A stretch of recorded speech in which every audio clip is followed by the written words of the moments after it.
Kamusta po kayo? Bago po ang lahat, first things first.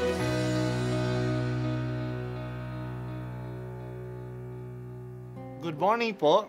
Sinisimulan po natin ngayon ang first things first. At dito po, tinatalakay natin sa unang bahagi ng umaga natin ay ang first readings na binabasa po sa banal na misa. Ito pong tinatalakay natin kasi madalas po kasi marami na tayong alam tungkol sa gospel readings. Pero konti po ang nagsasalita sa first readings. Pero ang first readings, bahagi din po yan ng Biblia, ng banal na kasulatan.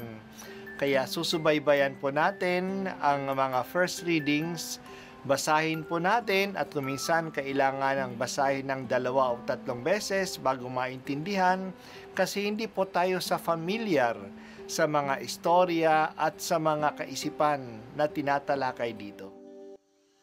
Ang pagbasa mula sa sulat ni Apostol San Pablo sa mga taga-Kolosas. Mga kapatid, mula nang marinig namin itong tungkol sa inyo, patuloy naming idinadalangin sa Diyos na naway puspusin niya kayo ng kaalamang kaloob ng Espiritu upang lubusan ninyong maunawaan ang Kanyang kalooban. Sa gayon, makapamumuhay kayo ng karapat-dapat at kalugod-lugod sa Panginoon. Sasagana sa mabuting gawa at lalawak ang inyong pagkilala sa Diyos.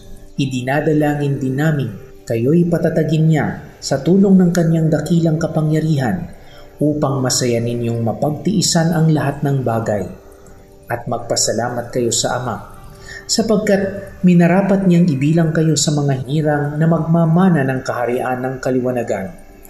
Iniligtas niya tayo sa kapangyarihan ng kadiliman at inilipat sa kaharian ng Kanyang minamahal na anak. Sa pamamagitan ng anak, tayo'y pinalaya at pinatawag sa ating mga kasalanan.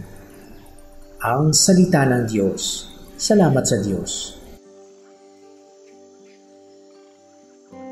Nangako si Jesus bago siya umakyat sa langit na aalis siya, pero hindi niya tayo iiwanang ulila. Magpapadala siya sa atin ng isa pang katulong na walang iba kundi ang Espiritu ng katotohanan upang ipaalaala sa atin ang mga utos ni Jesus.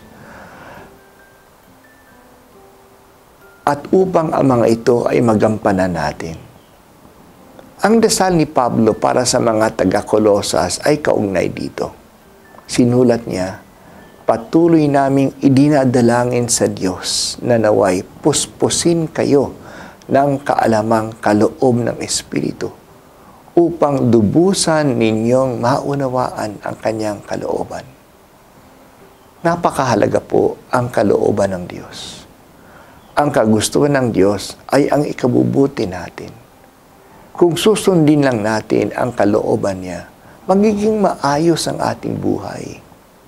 Hindi ba sinabi ni Jesus na hanapin natin ang kaharian ng Diyos at ang lahat ay bibigay sa atin? Matatamo natin ang kaharian ng Diyos. Makakapasok tayo sa kaharian ng Diyos kung paghahariin natin siya sa atin. At naghahari siya sa mga tao na gumagawa ng Kanyang kalooban. Ito rin ang dasal na itinuro ni Jesus sa atin.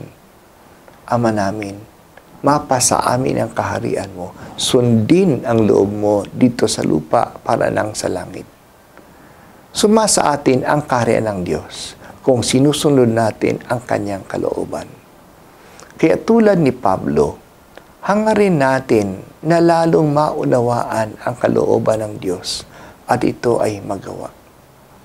Ang Espiritu Santo ang ibinigay sa atin upang tulungan tayo sa bagay na ito. Ang Espiritu Santo ay ang power of God na ibinigay sa atin. Ang power ng Diyos ay hindi violent, hindi ito dahas. Ito ay lakas na tumulad kay Jesus. Ito ay lakas na sundin ang kalooban ng Diyos at hindi ang kagustuhan natin. Kailangan natin ang lakas at liwanag na ito. May 2 hadlang sa hindi pagsunod sa Diyos.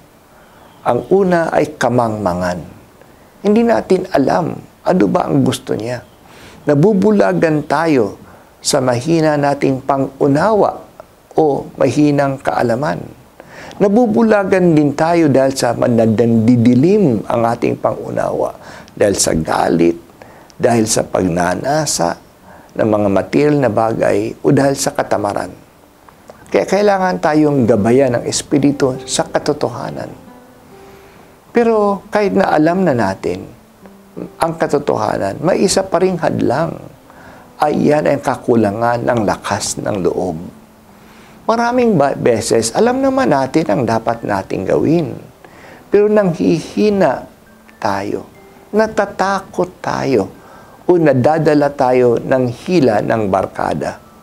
Kaya kailangan din natin ang tapang na binibigay din ng Espiritu Santo sa atin. O Diyos Ama, naniniwala po kami ng kalooban mo ay mabuti sa amin. Nagiging kalugod-lugod lang kami sa iyo kung kami ay gumagawa ng ayon sa kagustuhan mo.